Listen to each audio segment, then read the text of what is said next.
अस्सलामु अलैकुम व रहमतुल्लाहि व बरकातहू। विषय हिंदी संयुक्त सुगम भारती, कक्षा 8वीं, पाठ क्रमांक 4, श्रद्धा और प्रयास। रचनाकार काका कालेलकर। यह तस्वीर बच्चों इस सबक के रचनाकार काका कालेलकर जी की है। अब हम आपका परिचय देखेंगे। परिचय: जन्म 1885, सातारा, महाराष्ट्र। मृत्यु 1989, नई दिल्ली। परिचय: मराठी भाषी होकर काका साहेब ने हिंदी की भी सेवा की है। वे सर्वोदय पत्रिका के संपादक भी रहे। काका साहब ने राष्ट्रभाषा के प्रचार में बहुत बड़ा योगदान दिया। बच्चों, जानते हो काका साहब ने सबसे पहले स्वयं हिंदी सीखी। उसके बाद हिंदी के प्रचार का काम किया। जब उन्हें गुजरात में हिंदी प्रचार के काम के लिए भेजा गया, तब उन्होंने गुजराती सीखी। काका साहब की लगभग 30 पुस्तकें प्रकाशित हुई, जिनमें अधिकांश का अनेक भारतीय भाषाओं में अनुवाद हुआ। उनकी कुछ प्रमुख रचनाएं हैं: स्मरण यात्रा, धर्म, साहित्य और पत्र। काका साहब को साहित्य अकादमी अवार्ड से सम्मानित किया गया।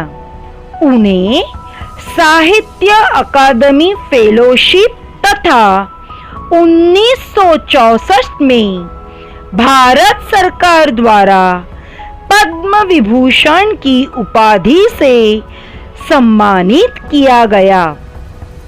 आपने देश विदेश की अपनी यात्राओं के बड़े रोचक संस्मरण लिखे हैं। गांधी विचार के प्रचार प्रसार का अनुपम कार्य आपने किया। प्रमुख कृतियां: महात्मा गांधी का स्वदेशी धर्म, राष्ट्रीय शिक्षा का आदर्श हिंदी में, स्मरण यात्रा, लोकमाता मराठी में, हिमालयनो प्रवास, जीवनानो आनंद गुजराती में आदि। अब हम गद्य संबंधी विषय बोलेंगे। उसके पहले इस सबक का नाम है बच्चों श्रद्धा और प्रयास। श्रद्धा यानी किसी पर किया जाने वाला विश्वास, भक्ति, आस्था, किसी के प्रति आदर, सम्मान और स्नेह का भाव, एक प्रकार की मनोवृत्ति, पूज्य भाव।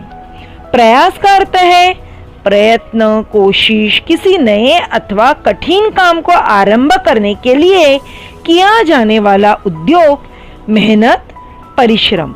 अब यहाँ पे श्रद्धा और प्रयास ये दो बातें क्यों लिखी हुई है? क्योंकि लेखक हमें गांधी जी के सोच के जरिए बताना चाहते हैं कि श्रद्धा और प्रयास की वजह से ही हम जीवन को सफल बना सकते। यहाँ लिखा है बच्चों मैंने गद्य संबंधी विषय प्रस्तुत पत्र लेखन कला की एक लोकप्रिय विधा है। इसके माध्यम से पत्र पाने वाले को लक्ष्य कर लेखक अनेक ज्ञानप्रद बातें पाठकों तक पहुंचा देता है। महात्मा गांधी, अब्राहम लिंकन तथा रविंद्रनाथ ठाकुर जैसे कई महान व्यक्तियों द्वारा लिखे गए पत्र विश्व धरोहर बन गए हैं। प्रस्तुत पाठ में प्रसिद्ध लेखक काका कालेलकर ने अपनी पुत्री शांति को श्रद्धा और प्रयास के बारे में बताते हुए जीवन को सफल बनाने वाले गुणों से परिचित करवाया है। पत्र प्रस्तुत में काका कालेलकर जी ने महात्मा गांधी जी के विचार, चिंतन, सिद्धांत निष्ठा आदि का वर्णन किया है। आपका मानना है कि श्रद्धा, बुद्धि, समझ, अनुभव, सत्यनिष्ठ आदि गुण ही जीवन को सफल बनाते हैं। बच्चों, अब मैं सबक समझाने शुरुआत करती हूँ। एक एक पैराग्राफ, एक एक जुमला, वाक्य पढ़ते पढ़ते मैं समझाते जाऊंगी। पैराग्राफ में जो कुछ कठिन शब्द आए हैं उन कठिन शब्दों के अर्थ मैंने निम्नलिखित शब्दार्थ के यहाँ पर लिखा हुआ है। आप चाहे तो इन कठिन शब्दों के अर्थ को देखकर अपने कॉपी में लिख सकते हो।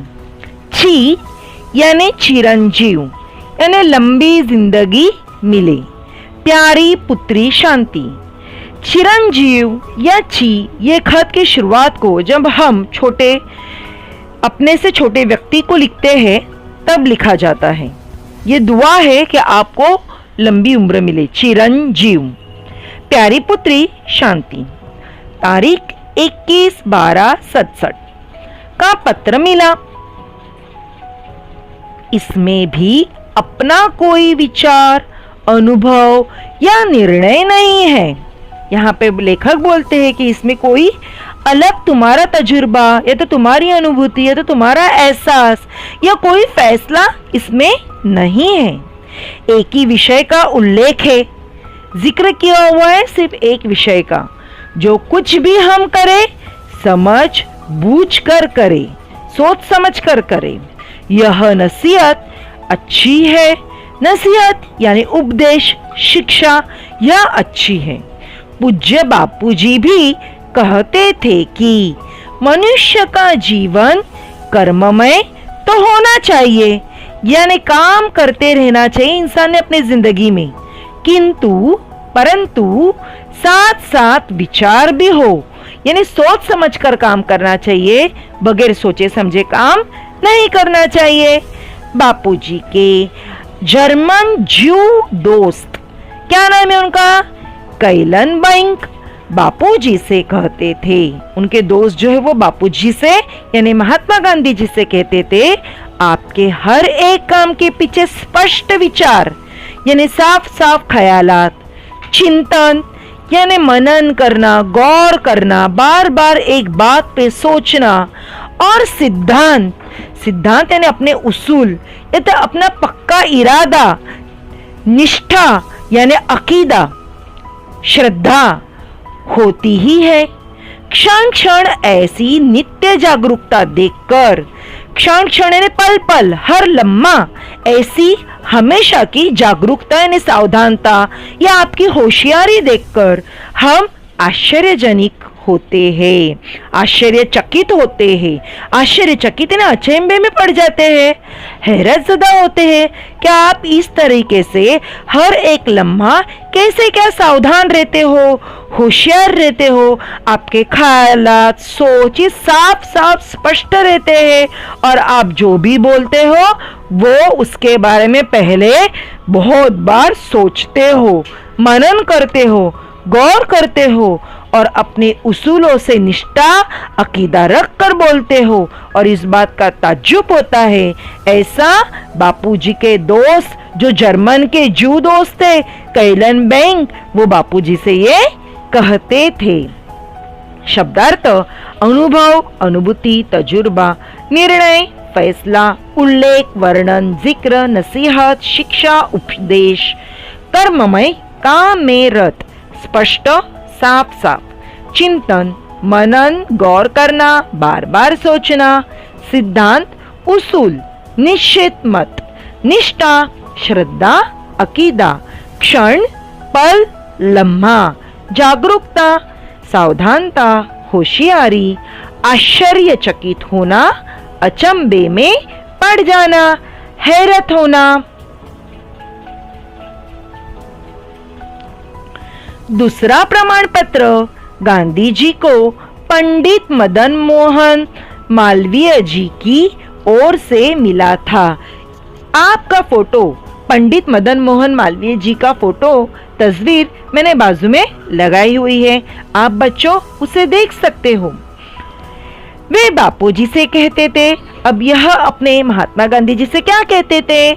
कैसा आश्चर्य है कि हम अनेक लोग मिलकर अनेक ढंग से चर्चा करने पर भी जब निर्णय नहीं कर सकते तब आपके पास आते हैं। आप सबको संतोष हो यानी तसल्ली हो, इस तरीके का निर्णय देते हैं अथवा रास्ता सुझाते हैं, मार्गदर्शन करते हैं। यह तो ठीक, लेकिन कितनी जल्दी तुरंत निर्णय देते हैं। बड़ा कौतुक होता है यानी एक तारीफ भरी खुशी होती है, तारीफ होती है तो कुतूहल, उत्सुकता होती है। पूज्य बापूजी के मुंह से ही ये बातें सुनी थी। पूज्य बापूजी सिद्धांत निष्ठ तो थे, यानी उसूलों को लेकर चलने वाले तो थे, और उनके सिद्धांत उनको अंध नहीं बनाते थे। उन्होंने अपने जो उसूल तय किए थे उसमें वो अंधे नहीं थे, यानी हमेशा सोचते थे। सिद्धांतों का निर्णय और अर्थ वे तार्किक बुद्धि से करते नहीं थे, यानी वो अंदाजा लगाकर वो तय नहीं करते थे कि अब क्या करना है। इसलिए मैं कहता था गांधी जी कभी भी तर्कांध नहीं है, यानी जानबूझकर अंधे बनकर किसी बात को नजरअंदाज करके वो रास्ता या सिद्धांत बनाते नहीं थे, उसूल बनाते नहीं थे। तुम्हारे पत्र हमेशा प्रश्नार्थक ही होते हैं, यानी सवाल पूछे हुए रहते उस खत में, लेकिन तुम्हारे प्रश्न सुंदर ढंग से रखे जाते हैं। लेकिन तुम जो सवाल पूछते हो उसका अंदाज खूबसूरत रहता है। प्रश्न के आसपास का वायुमंडल उपस्थित करके ही प्रश्न को सजीव किया जाता है, यानी जब तुम सवाल पूछते हो तब उसके आसपास का जो हवा का घेरा है उसे उपस्थित करके ना, आसपास जो चल रहा है उसके बारे में बोलकर उसके बाद ही तुम सवाल पूछते हो, और इसीलिए वो सवाल जानदार, सजीव लगता है। इसीलिए प्रश्न की चर्चा करने में आनंद आता है, खुशी भी मिलती है सवाल के ऊपर चर्चा करने, और विचार विस्तार से लिखने की इच्छा भी होती है, और फिर जो ख्याल आते वो विस्तार से यानी खुलासा सहित फैला होकर अच्छे से लिखने की ख्वाहिश भी होती। शब्दार्थ कौतुक यानी कुतूहल, उत्सुकता, तारीफ, खुशी। तार्किक यानी तर्क शास्त्र का ज्ञाता, तर्कांध यानी जानबूझकर अंधा बनना, वायुमंडल यानी हवा का घेरा, सजीव यानी जानदार, विस्तार यानी फैला हुआ। Next paragraph. श्रद्धा, बुद्धि, समझ, अनुभव, कल्पना, अभ्युपगम आदि सब बातें अपनी अपनी दृष्टि पेश करती हैं, किंतु जब हम जीवन दृष्टि को प्रधानता देते हैं तब इन सभी का आप ही आप सामंजस्य हो जाता है।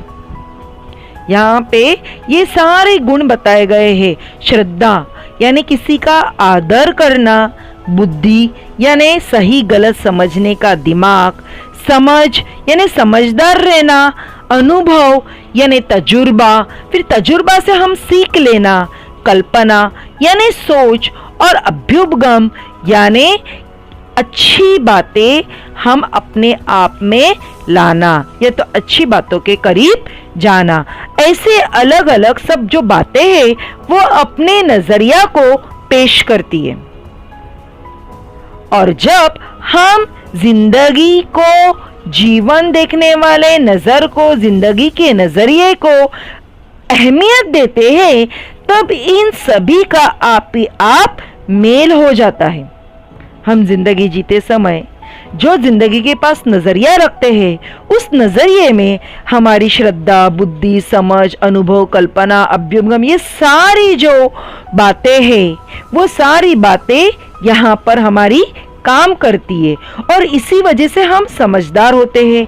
जीवन की एक ऐसा सर्वमंगलकारी यानी सभी के लिए अच्छा रहने वाला, मंगल रहने वाला, सबका कल्याण करने वाला, इस तरीके का मंगलकारी तत्व है, उसूल है, जिसमें सब शुभ दृष्टियां, शुभ यानी पाक साफ नजरिया का अभयदान है, यानी जिससे हमें डर नहीं लगेगा। अभय, भय यानी डर और अ यानी नहीं, डर नहीं लगेगा, उससे बचने का वो एक वचन मिलता है। जब हम सबके अच्छे होने की ख्वाहिश रखते हैं, सबका अच्छा होने की ख्वाहिश रखते हैं और सबका अच्छा होने के लिए कार्य करते हैं, तब हमें किसी भी बात का डर नहीं लगता। ये जीवन का सच्चा व्याकरण है और ये जिंदगी का हकीकत का व्याकरण है, ग्रामर है। बच्चों, बाजू में जो तस्वीर है वह है काका कालेलकर जी। यह सबक यानी इस सबक में का जो खत हम पढ़ रहे हैं वह लिखने वाले रचनाकार काका कालेलकर का यह फोटो है, तस्वीर। शब्दार्थ: श्रद्धा यानी विश्वास, आदर। कल्पना यानी सोच। अभ्युपगम यानी अंगीकार। जीवन दृष्टि यानी जीवन को देखने वाली नजर। प्रधानता यानी प्रमुखता। सामंजस्य यानी मेल। सर्वमंगलकारी यानी हर काम अच्छा करना। तत्व, उसूल। शुभ, मंगल, कल्याण, बेहतरीन। अभयदान, डर भय से बचाने का वचन। उन्नत जीवन के लिए मनुष्य को बुद्धि के आगे जाना है। उन्नत यानी प्रगत, तरक्की वाले जिंदगी के लिए इंसान को अपने दिमाग से आगे जाना है, इसमें शक नहीं। लेकिन आगे जाने के लिए उसे पासपोर्ट तो बुद्धि से ही लेना चाहिए। यानी भले ही हमें बुद्धि के आगे जाना पड़े तरक्की भरी जिंदगी के लिए, फिर भी हमें बुद्धि का साथ लेना जरूरी है। बुद्धि ने जिस रास्ते को हीन यानी छोटा समझा है, गलत यानी जो अयोग्य है, जो काबिल नहीं है ऐसा, और त्याज्य बताया यानी त्यागने लायक या तो छोड़ने लायक बताया, उस रास्ते को तो तुरंत छोड़ ही देना चाहिए।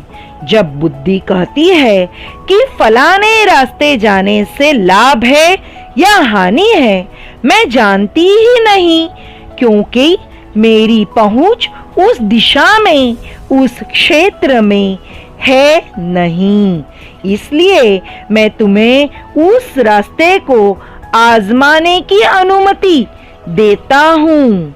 रास्ते को आजमाने की अनुमति यानी उस रास्ते से चलने का प्रयोग करने की इजाजत मैं देता हूँ। आशीर्वाद भी देती हूँ और दुआएं भी देती हूँ मैं कि तुम अगर इस रास्ते से जाओगे तो आपको तरक्की मिले, प्रगति हो आपकी। मुझे वहां न ले चलो, क्योंकि मेरी मदद वहां न होगी, लेकिन वहां पर मेरे बुद्धि का आप सोचो मत, क्योंकि मेरी वहां पे मदद नहीं होगी। तब हम गूढ़ क्षेत्र में प्रवेश करते हैं।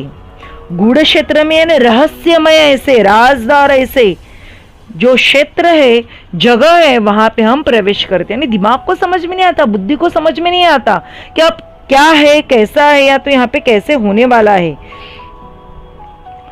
वहां श्रद्धा की मदद कर सकती है, वहां श्रद्धा ही मदद कर सकती है।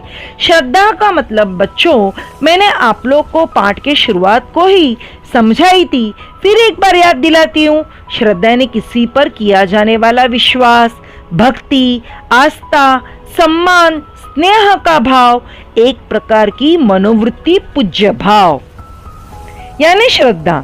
यानी जब हमारा दिमाग काम नहीं करता तब हमें किसी पर श्रद्धा रखना चाहिए और वही हमें मदद करेगी। अब किस पर यानी क्या? किस पर यानी जो पूरी दुनिया पर राज करती है, ऐसे ताकत पर श्रद्धा रखना जरूरी है। शायद बात सही होगी, शायद कुछ मिलेगा। प्रयत्न निष्फल नहीं होगा, निष्फल यानी नाकाम नहीं होगा। ऐसे भाव यानी ऐसे विचार, सोच, ऐसे जज्बात, ये तो ऐसी कल्पनाएं, ये तो ऐसा मत से प्रवृत्त होना यानी उन भावनाओं को स्वीकार करना श्रद्धा का रास्ता है। जब हमें पॉजिटिव बातें लगती है कि हाँ ऐसा होने वाला है तो मुझे कुछ मिलेगा, तो ये श्रद्धा का ही रास्ता है। जब श्रेष्ठ लोग कहते हैं, श्रेष्ठ यानी सर्वोत्तम, अजीम, ऐसे लोग कहते हैं और मेरा मन भी उस ओर झुकता है, मेरा दिल भी उस तरफ झुकता है यानी उस रास्ते को कबूल करने लगता है, उस तरफ जाना चाहता है, तब वह चीज जरूर सही होगी।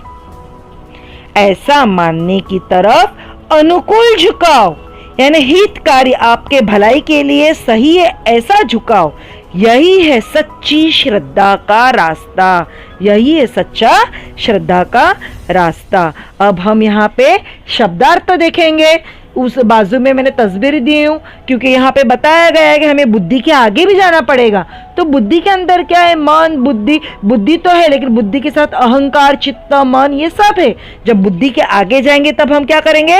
श्रद्धा की मदद लेंगे और श्रद्धा की मदद लेने के बाद बड़ों ने जो रास्ता बताया हुआ है, शायद मुझे उधर कुछ हासिल होगा, शायद मेरी कोशिश नाकाम नहीं होगी, ऐसी जब हमारे दिल में भावना आएगी तब हम जो झुकाव लेंगे वो हमारा हितकारी होगा और यही हमारा सच्चा श्रद्धा का रास्ता होगा। ऐसा लेखक ने कहा है। इस शब्दार्थ उन्नत यानी श्रेष्ठ, प्रगत, त्याज्य यानी त्यागने, छोड़ने योग्य, आजमाना यानी प्रयोग करना, अनुमति, सम्मति, इजाजत, गूढ़ क्षेत्र, रहस्यमय, राजदार, निष्फल, नाकाम। भाव, विचार, मत, कल्पना, जज्बात और सोच, प्रवृत्त होना, स्वीकार करना, कबूल या मंजूर करना, श्रेष्ठ, सर्वोत्तम, अजीम, अनुकूल, सहायक, हितकारी। ज्ञान के कई क्षेत्र हैं जिनमें श्रद्धा की मदद के बिना यात्रा का प्रारंभ ही नहीं हो सकता, किंतु जो आदमी श्रद्धा को ले बैठता है और यात्रा का कष्ट नहीं करता, उसे क्या मिलने वाला है? श्रद्धा के बिना ज्ञान प्राप्त नहीं होगा और केवल श्रद्धा से भी नहीं होगा। यानी बच्चों, हम लोग ने इसके पहले वाले पैराग्राफ में ये देखा कि बुद्धि के आगे भी जाना पड़ता है, या तो फिर कभी कभी हमें जो तरक्की वाला रास्ता है उसे अपनाने के लिए जो पासपोर्ट चाहिए वो बुद्धि के सहारे हम ले सकते हैं, लेकिन कभी कभी बुद्धि को भी समझ में नहीं आता कि अब हम क्या करें, हमें आगे जाने के बाद कामयाबी मिलेगी या नहीं मिलेगी, ये समझ में नहीं आता। तो ऐसे वक्त हमें श्रद्धा की मदद लेनी चाहिए।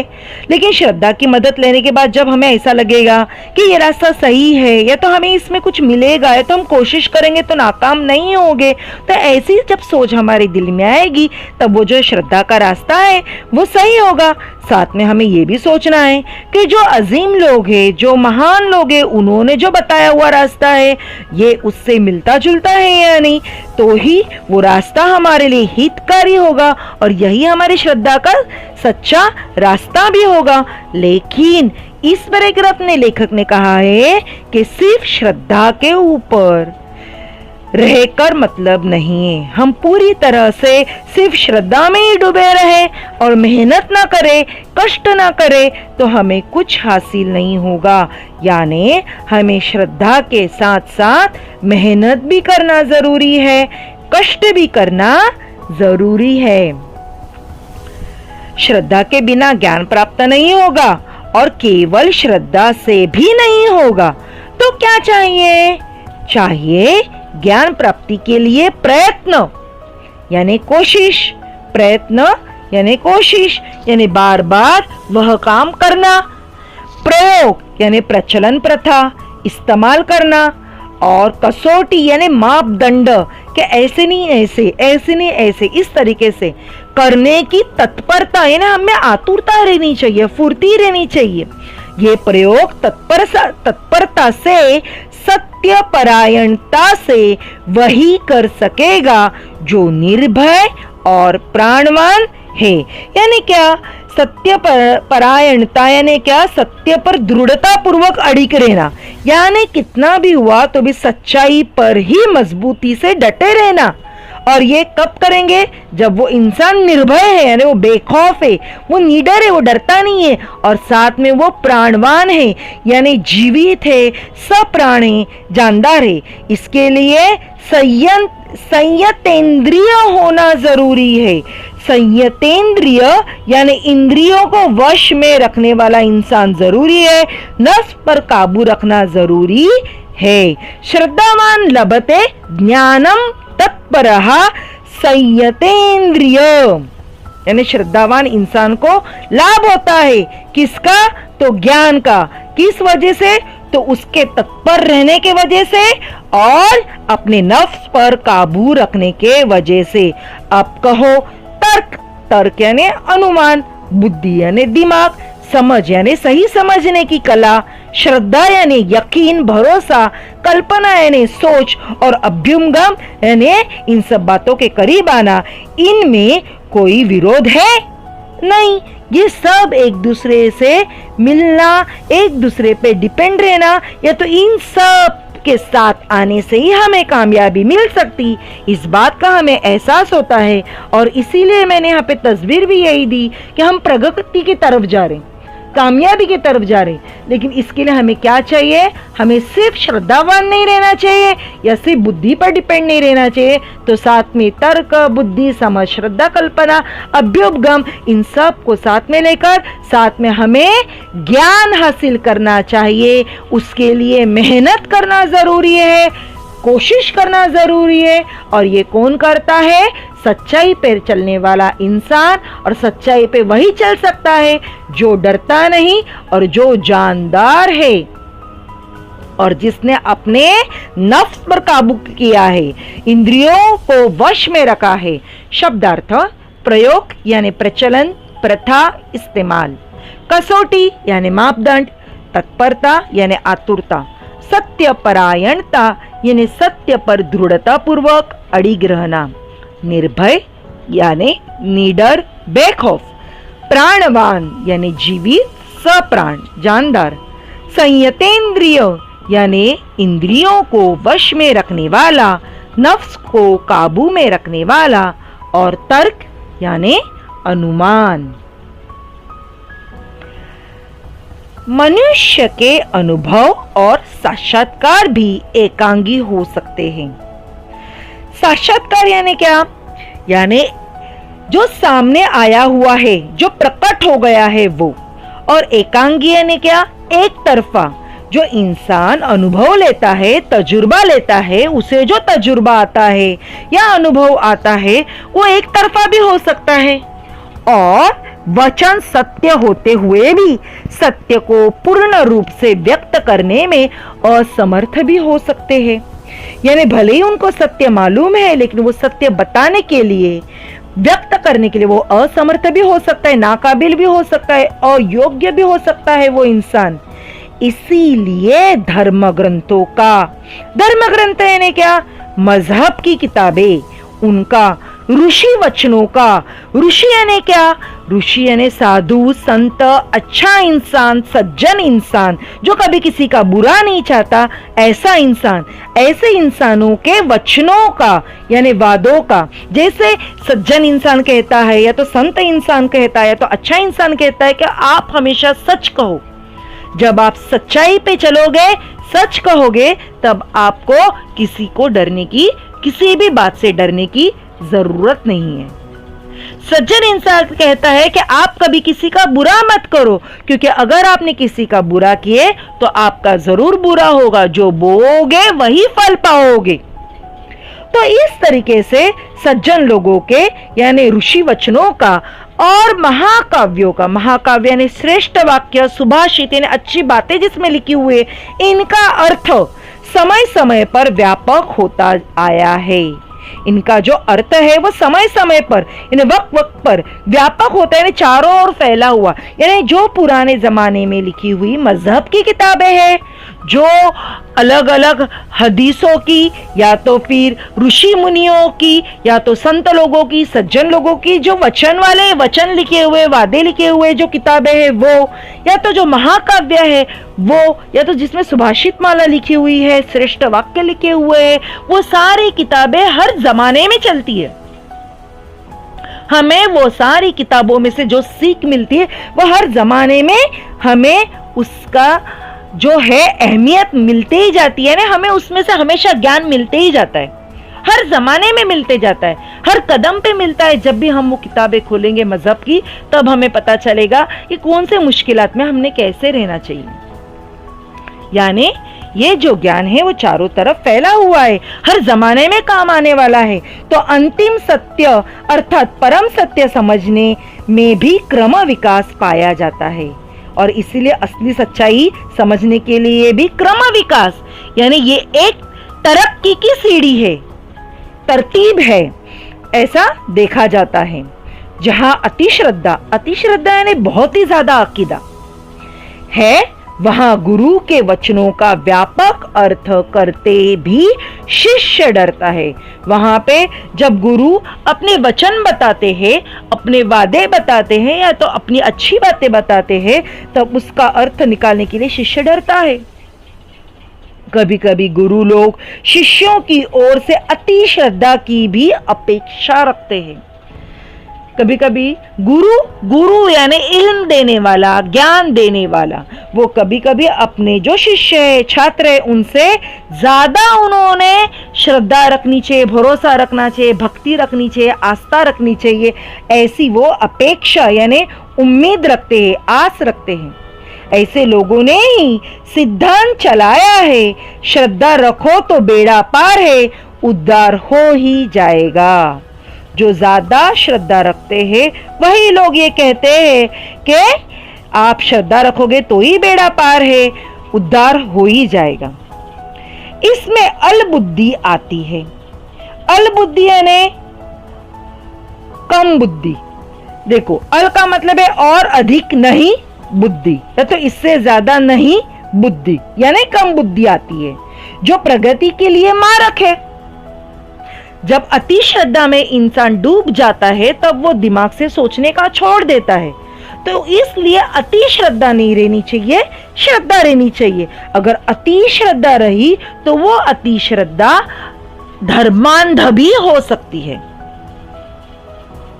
और इसलिए और ऐसी श्रद्धा, अति श्रद्धा जो है वो प्रगति के लिए मारक हो सकती है, तरक्की के लिए वो रुकावट हो सकती है। सत्यनिष्ठा यानी सच्चाई पर यकीन रखना, आत्मनिष्ठा यानी अपने आप पर यकीन रखना। जब आपका अपने ऊपर, खुद के ऊपर यकीन रहेगा, तभी तो आप सही तरीके से तरक्की करने के लिए जिंदगी जियोगे। ये तो जो जिंदगी जियोगे उसमें आपको तरक्की मिलते जाएगी। अनुभव मूलक यानी तजुर्बे के मुताबिक जिंदगी जीना, और जीवन निष्ठा यानी जिंदगी पर भी यकीन रखना, यही मुख्य बात है, यही महत्वपूर्ण बात। यह खत काका कालेलकर जी ने लिखा है, इसलिए आखिर में कॉर्नर में लिखा हुआ है काका के सप्रेम शुभाशीष, यानी प्यार के साथ सप्रेम, स यानी साथ, प्रेम यानी प्यार, प्यार के साथ शुभाशीष यानी बहुत सारी दुआएं, आशीर्वाद। देखो बच्चों, लेखक ने इस सबक में हमें क्या बताया है? तो उन्होंने बताया है कि महात्मा गांधी जी के विचार कैसे थे, वो किस तरीके से चिंतन करते थे, उनकी सिद्धांत निष्ठा कैसी थी, उसके बारे में तो उन्होंने खुलासा किया ही है। साथ में श्रद्धा और प्रयास, इसके बारे में बताते समय बुद्धि, समझ, अनुभव, सत्यनिष्ठ आदि गुणों के बारे में भी उन्होंने बताया है, ताकि हमारी जिंदगी सफल बनते जाए।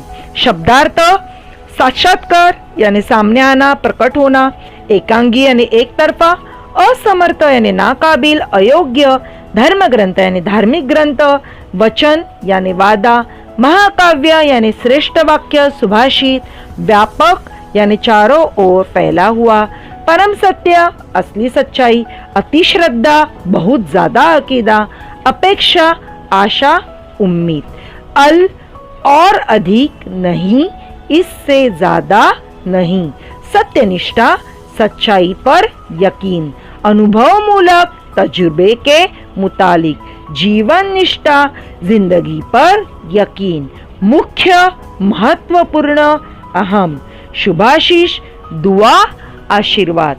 लेखक ने यह एक खत के जरिए हम बच्चों को भी बहुत अच्छी शिक्षा दी है। किस तरीके से जिंदगी जीनी चाहिए, कितनी श्रद्धा रखनी चाहिए, किस तरीके से जिंदगी के पास देखना चाहिए, किस तरीके से सोचना चाहिए और कदम उठाना चाहिए, उसके बारे में उन्होंने बहुत ही अच्छे तरीके से बताया हुआ है। ज़्यादा भी अति श्रद्धा भी रखना गलत है।